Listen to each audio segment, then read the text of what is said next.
You've probably noticed that your iPad, when you rotate it, it will change its orientation, which is a super cool feature.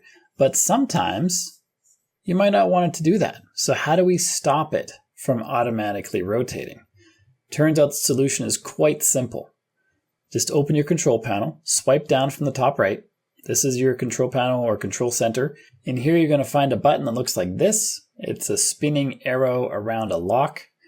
And this is there by default, I believe. If you don't see it there, just tap on this plus and then tap on add a control. And this is all the options you can have in your control center. And you're going to find it in here.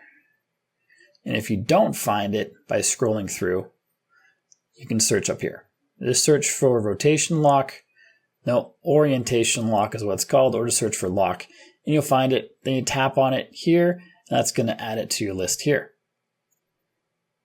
And now that that's here, we can tap on it. We see it highlights.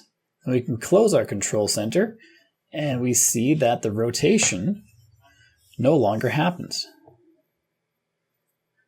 Now that you've mastered how to stop your iPad from auto-rotating, next, watch this video, which shows you how to empty the trash cans on your iPad. I show you 5 different ones, plus some bonus spots, where you can find more space on your iPad and fix this full storage bar. As you see, mine's almost full. So I should go through the steps in that video as well to find some more space. So make sure, if you want more space, watch this video next. And if you got value from the video you just watched, like and subscribe to let me know, and I'll see you on this one.